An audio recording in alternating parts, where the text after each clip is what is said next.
नाशिक जिल्ह्यात वरच्या भागात जो आहे पावसाचा जोर जो आहे तो कायम असल्यामुळे जोरदार असा असल्यामुळे नांदूर मधमेश्वर धरणातून 80,000 क्युसेक्सनं पाण्याचा विसर्ग जो आहे तो गोदावरी पात्रात करण्यात आलेला आहे। आणि आपण जर बघितलं, मी सध्या कोपरगाव या ठिकाणी बेटनाका आणि शहराला जोडणारा हा जो पूल आहे या पुलावरती आहे। हे गोदावरी पात्रावरील पूल जो आहे या ठिकाणी आपल्याला बघायला मिळतं आहे मोठ्या प्रमाणात जे आहे ते पाणी जे आहे या ठिकाणी वाहतं आहे।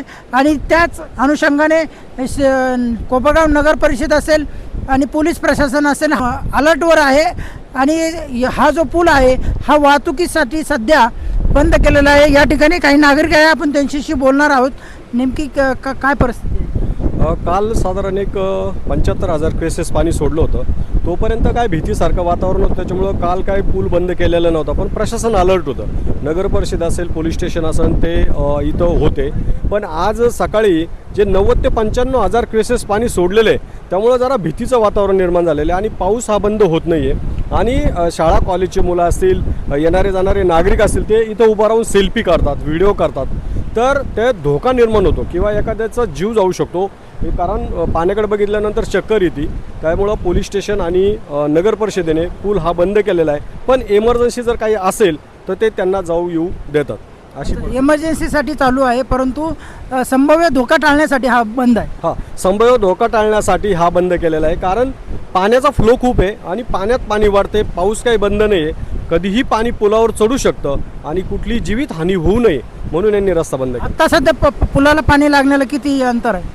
अजून एक फुटाचं फक्त अंतर आहे आणि तेवढ्या प्रमाणामध्ये पाण्याचा फ्लो आहे। पाणी कधी पण पुलावर येऊ शकतं। साधारणपणे 90 ते 95,000 क्युसेक्स पाण्याचा विसर्ग जो आहे तो वरील भागातून सुरू असल्या कारणाने या ठिकाणी खबरदारीचे उपाय प्रशासन अलर्ट असून पोलीस प्रशासन आणि नगर परिषद प्रशासन अलर्ट आहे। सध्या नांदूर मधमेश्वरमधून 90,000चा विसर्ग चालू आहे।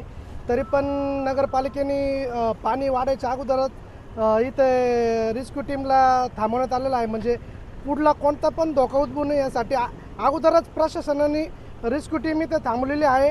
आणि आमचे इथले स्थानिक नगरसेवक कालवा पाववाड हे सकाळपासून आणि काल पाण्याच्या अगोदरपासून बी त्यांचे खूप मोठे योगदान आहे। नगरसेवक म्हणून खूप मोठे त्यांनी योगदान दिले।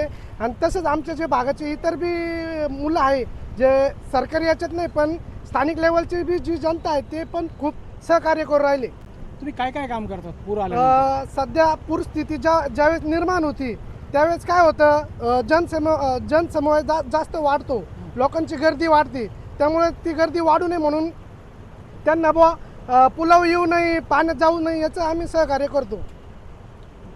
80 ते 90,000 क्युसेस पाणी सोडलेलं असून या पाण्यामुळे कोपरगाव तालुक्यामध्ये इथं गोदावरी नदीवर जो पूल आहे इथे त्या पुलावर कोणी येऊ नये म्हणून प्रशासनाने चांगल्या प्रकारे काळजी घेतलेली आहे।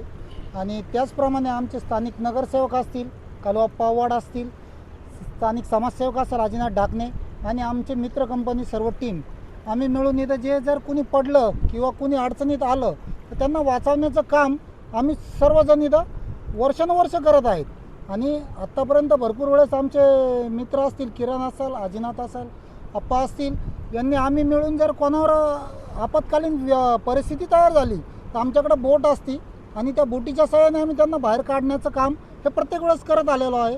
आणि प्रशासनाने बी आम्हाला यावेळेस बोलून घेतलं की नाही म्हणे जे आपली टीम आहे ती तिथं राहू द्या, थांबवा यांना।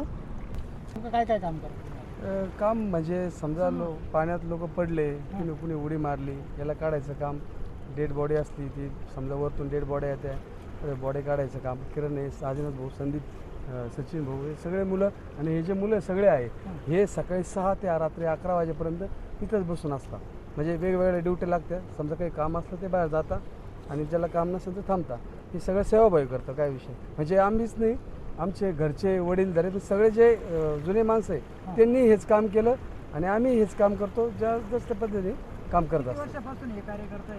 आता मला आठवतं तसं 30-1 वर्ष तरी झाले का हे सगळे आणि आमचे घरचे पण सगळेजण हेच काम करतात। म्हणजे एक आवड आहे, एक सेवाभाव म्हणून। आता तरी मोठा पूल झाला, एक माणसं जायची संख्या कमी आली।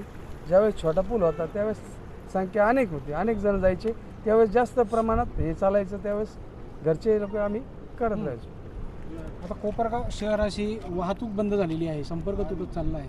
काय वाटतं एकंदरीत पुराची परिस्थिती अंदाजे? यंदाची पूरची परिस्थिती अशी आहे तर बुवा आता 95 सोडलेलंच आहे, अजून पाणी वाढणार त्याच्यामध्ये. त्याच्यामुळं हा पूल धोक्याचा आहे किंवा हे आहे.